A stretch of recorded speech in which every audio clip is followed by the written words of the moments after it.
Praise the Lord. இயேசுவின் ரத்தம் ஜெயம். தினமும் இயேசு நிகழ்ச்சிக்கு உங்களை கர்த்தராகிய இயேசு கிறிஸ்துவின் நாமத்தில் வரவேற்கிறேன். செய்தியின் தலைப்பு: உங்களை காண்கிற தேவன் உங்களை தொடர்ந்து வருகிறார். ஆதார வசனம் ஆதியாகும் 16ஆம் அதிகாரம் 9-14 வரை உள்ள வசனங்கள். நான் சுருக்கத்தை கொடுக்கிறேன். அப்பொழுது கர்த்தருடைய தூதரானவர், நீ உன் நாச்சியாரண்டைக்கு திரும்பி போய் அவள் கையில் அடங்கி இரு என்றார். ஆகாரை பார்த்து, உன் சந்ததியை பெருக பண்ணுவேன், நீ கர்ப்பவதியாய் இருக்கிறாய், ஒரு குமாரனை பெறுவாய், அவனுக்கு இஸ்மவேல் என்று பெயரிடு. அப்பொழுது அவள், என்னை காண்பவரை நானும் இவ்விடத்தில் கண்டேன் அல்லவா என்று சொல்லி தன்னோடே பேசின கர்த்தருக்கு நீர் என்னை காண்கிற தேவன் என்று பெயரிட்டார். தேவ தரிசனம் பெற்றவர்களே, மேற்கண்ட வசன பகுதியின் பின்னணியில் வரும் நிகழ்வுகளை நீங்கள் அறிவீர்கள். எகிப்து தேசத்தை அடிமைப்பெண் ஆகாரை ஆபிரகாமின் மனைவியாகிய சாராய் தன் கணவனுக்கும் மனைவியாக்க கொடுக்கிறார். ஆகார் கற்பம் தரிக்கிறாள், தன் நாச்சியாரை அற்பமாய் எண்ணுகிறாள். சாராய் ஆபிரகாமை முறையிடுகிறாள் ஆபிரகாமிடம். இப்பொழுது சாராய் என்ன பண்ணுகிறாள்? ஆகாரை கடினமாய் நடத்துகிறாள். ஆகார் வீட்டை விட்டு ஓடி போகிறாள். கர்ப்பமாயிருக்கிறாள். அவள் வனாந்திரத்தில் நடந்து வருகையில் ஒரு நீர் ஊற்றண்டியில் கர்த்தரின் தூதரானவர் அவளை கண்டு பேசுகிறார். ஆகாரே, நீ திரும்பி போய் சாராய் கையில் அடங்கி இரு, நீ கர்ப்பவதியாயிருக்கிறாய், ஒரு மகனை பெறுவாய், அவனுக்கு இஸ்மவேல் என்று பெயரிடு, நான் அவனை பெரிய ஜாதியாக்குவேன் என்றார். அவள் அப்படியே திரும்பி போனாள். அப்படியே ஆயிற்று. இஸ்மவேலுக்கு 13 வயதான பின் ஆபிரகாமுக்கு ஈசாக்கு பிறக்கிறான். மறுபடியும் இதே பிரச்சனை. இப்போது சாராள் இந்த அடிமை பெண்ணையும் அவளது மகனையும் புறம்பே தள்ளும் என்றார். இது ஆபிரகாமுக்கு துக்கமாயிருந்தது. ஆதியாகும் 17ஆம் அதிகாரம் 10-14 வரை உள்ள வசனங்களில், மாமிசத்தில் விருத்த சேதனம் பண்ணி என்னோடு உடன்படிக்கை நில் என்றார். அதன்படி முதலாக ஆபிரகாமும் தன் மகன் இஸ்மவேலோடு அவனோடு இருந்த எல்லா ஆண் மக்களும் விருத்த சேதனம் பண்ணி கொண்டார்கள். அதன் பின் தான் ஈசாக்கு பிறந்தான். ஆனாலும் கர்த்தர், நீ துக்கமாக இருக்க வேண்டாம், ஈசாக்கிடத்தில் உன் சந்ததி விளங்கும், சாரால் உனக்கு சொல்வது எல்லாவற்றையும் கேள் ஆகாருடைய விஷயத்தில் என்றார். அதாவது ஆகாரையும் இஸ்மவேலையும் அனுப்பிவிடு என்றார். அனுப்பிவிட்டார். இப்போது ஆதியாகம் 21ஆம் அதிகாரம் 15-21 வரை வாசியுங்கள். ஆகார் பிள்ளையை பிடித்து கொண்டு வருகிறாள். அதே வனாந்திரத்தின் வழியாக வருகிறாள். பிள்ளை வயிற்றில் இருக்கும்போது ஓடிப்போய் நீர் ஊற்றண்டியில் நின்றவள் கர்த்தரின் சத்தத்தை கேட்டாள். என்னை காண்பவரை நானும் இவ்விடத்தில் கண்டேன் என்று தன்னோடு பேசின கர்த்தருக்கு நீர் என்னை காண்கிற தேவன் என்று பெயரிட்டாள். ஆனால் இப்போது கொண்டு வந்த தண்ணீர் முடிந்தது. பிள்ளை தாகத்தால் அழுகிறான். இவளும் அழுகிறாள். பிள்ளை தண்ணீரில்லாமல் தாகத்தால் இறந்து விடுமோ என்று பயப்படுகிறாள். ஆனாலும் காண்கிற தேவன் கொடுத்த வாக்கை மறந்து விட்டாள். வாக்கை கொடுத்தவர் மறக்கவும் இல்லை. அவர் தொடர்ந்துதான் வருகிறார். மறுபடியும் வந்து பேசுகிறார் ஆகாரோடு. அவளுடைய கண்களை திறக்கிறார். துறவை கண்டாள். தண்ணீரை நிரப்பி பிள்ளைக்கு கொடுத்தாள். அது மட்டுமா, முதலில் பெற்ற வாக்கை உறுதிப்படுத்தினார். கர்த்தருடைய சித்தம் இஸ்மவேலை பற்றி நிறைவேற வேண்டும்.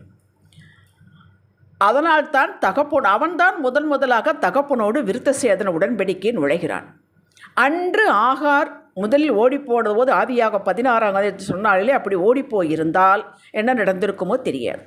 ஆனால் ஒன்று, ஆபிரகாமுக்கு ஒரு மகன் இஸ்மவேல் இருக்கிறான் என்பதே தெரியாது. அறியாமலே போயிருந்திருக்கும். ஆதியாகம் 17-18 ஆபிரகாம் இஸ்மவேலுக்காக தேவனுடன் விண்ணப்பம் பண்ணுகிறார். இஸ்மவேல் உமக்கு முன்பாக பிழைப்பானாக என்கிறார். உனக்கு ஒரு மகன் பிறப்பான், அவனுக்கு ஈசாக்கு என்று பெயரிடு என்று சொல்லும் பொழுது இவன் அதை முழுதும் வாங்கி கொள்ளாமல் இஸ்மவேலுக்காக ஜெபிக்கிறான். தகப்பனுடைய இந்த ஜெபம் பெரிய ஆசீர்வாதத்தை பெற்றுத்தந்தது. ஆதியாகம் 17-20 தேவன் சொல்கிறார், இஸ்மவேல் 12 பிரபுக்களை பெறுவான் என்று.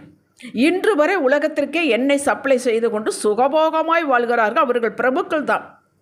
கர்த்தர் நமக்கு பிடிக்கமில்லாதே, மேலும் முடியவே முடியாது என்பதை செய்ய சொல்கிறார் என்றால், இதில் நம்மை வேதனைக்குள்ளாக வைப்பதற்கு அல்ல. அதனுள்ளே ஒரு பெரிய ஆசீர்வாதம் உள்ளது, விடுதலை உள்ளது. நம்மை குறித்த தேவ சித்தம் நிறைவேறப் போகிறது. அப்போதே நமக்கு தெரியாது. எப்படியாவது இந்த வீட்டை விட்டு வேறு வீட்டிற்கு போய்விடலாம் என்று ஜெபிக்கும் போது, கர்த்தர் கொஞ்ச நாள் இங்கேயே இரு என்றால் நம்மால் ஏற்றுக்கொள்ள மிகவும் சிரமம். கர்த்தருடைய சத்தம் என்றால் அடங்கி இருங்கள். இந்த கம்பெனி விட்டு உடனே போய்விட வேண்டும், இந்த நிலத்தை உடனே விற்க வேண்டியது வேண்டவே வேண்டாம் இருந்தால் கொஞ்சம் காத்திருங்கள். ஒரு சகோதரிக்கு ஒரு நிலம் பிரித்து கொடுக்கப்பட்டது. அந்த நிலம் முழுசும் பாறை. அவளோ ரொம்ப ஏழை. இது எப்படியாவது விற்று நாம் உயிர் வாழலாம் என்று அவளும் எல்லா பக்கமும் கேட்டுப்பட்டாள். இதனுடைய சாட்சி நீங்கள் கேள்விப்பட்டிருப்பீர்கள். யாரும் வாங்கவில்லை. ஒருவர் பாறை நிலத்தை யாரும் வாங்குவார்கள் என்று சொல்லிவிட்டார்கள். அவளோ நொந்து நொந்து ஜெபித்து ஜெபித்து அமைதியாகிவிட்டாள். இது விற்கவே நீ சான்சலின் முடிவுக்கு வந்து விட்டாள். ஒரு நாள் ஒரு கூட்டம் இவளை தேடி வந்தது. அவர்கள் சொன்னார்கள், நாங்கள் பாறையை பொடித்து பவுடர் எடுக்கிறதுக்காக பார்க்கிறோம். உங்கள் நிலம் முழுசும் பாறையாக இருக்கிறது. அந்த நிலத்தை எங்களுக்கு கொடுங்கள். நாங்கள் எடுத்ததிலே எங்களுக்கு வரக்கூடிய லாபத்தில் உங்களுக்கு பாதி கொடுக்கிறோம் என்று. கோடீஸ்வரியாகிவிட்டாள். கேட்டீர்களா? கொஞ்சம் காத்திருங்கள். இந்த திருமண உறவு வேண்டவே வேண்டாம், கொஞ்சம் பொறுத்து கொள்ளுங்கள். இஸ்ரவேல் மக்களுக்கு மோசேயின் தலைமையின் கீழ் வனாந்தரத்தின் வழியாக வரும்போது ஐயோ இது வேண்டாம், இது என்ன வாழ்வு என்று முறுமுறுத்தார்கள். பாதியிலேயே அழிந்தார்கள். பொறுத்து சகித்து விசுவாசமாய் தேவ சொல்லுக்கு கீழ்ப்படிந்தவர்கள் பாலும் தேனும் ஓடுகிற கானான் தேசம் அடைந்தார்கள். இதான் வாழ்வு ரகசியம். கொஞ்ச காலம் இங்கேயே இருக்கலாம் என்று முடிவு எடுத்து நீங்கள் இருக்கும்போது கர்த்தர் உடனே புறப்பட ஆயத்தமாயிரு போதும் என்றால் உடனே கீழ்ப்படியுங்கள். நம்முடைய உணர்வு சொல்வதை காட்டிலும் நமக்கு உள்ளே இருக்க ஆவியானவர் சொல்வதை கேளுங்கள். நமக்கு புரியாவிட்டாலும் கம்ஃபர்டபுளாக இல்லாவிட்டாலும் அதில் விடுதலை உண்டு, ஆசீர்வாதம் உண்டு, வெளிச்சம் உண்டு. அப்போஸ்தலர் 27ஆம் அதிகாரத்தில் கப்பல் யாத்திரையில் போய் கொண்டிருக்கும் போது ஒரு இடத்திலிருந்து இப்போது புறப்பட வேண்டாம் என்று தேவ மனுஷன் அப்போஸ்தலன் பவுல் சொல்லுகிறார். யாரும் கேட்கவில்லை. பின் நஷ்டமோ நஷ்டம், வேதனை.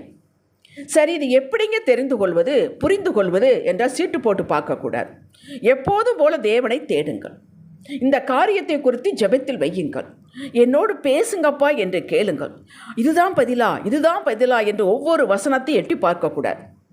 நீங்கள் கர்த்தரையே துதித்து கொண்டு நீங்கள் தினமும் செய்ய வேலையில் அக்கறையோடு இருங்கள். கர்த்தர் நிச்சயம் எனக்கு புரியும் வகையில் பேசுவார் என்று விசுவாச உறுதி வேண்டும். தேவ சமூகத்தில் காத்திருங்கள். எங்கு போனாலும் அவரது மகத்துவத்தையே நினைத்து மனதிலேயே துதித்து கொண்டே இருங்கள். அப்போது நீங்கள் தேவ பிரசன்னத்தில் இருக்கிறீர்கள் என்பதாகும். சூழ்நிலையின் மூலமாகவோ வசனத்தின் மூலமாகவோ எப்படியோ பயன்படுத்தி உங்களோடு அவர் பேசுவார், ஆலோசனை தருவார். ஜெபிக்கலாம். தகப்பனே, உம்முடைய ஆலோசனையே நிலை நிற்கும். நீர் கொடுக்கும் வரை நான் காத்திருப்பேன். நீர் ஆலோசனை கொடுப்பது மட்டுமல்ல, நிறைவேற்றவும் ஞானமும் பெலனும் கிருபையும் வழியும் காட்டுவேன் என்று நாங்கள் அறிக்கை செய்கிறோம். இயேசுவின் நாமத்தில் எங்கள் அருமை பிதாவே, இன்றைய சிந்தனைக்கு பரத்திலிருந்து எனக்கு ஆலோசனை வரும் வரை நான் காத்திருப்பேன். ஹல்லேலூயா, ஆமென், ஹல்லேலூயா.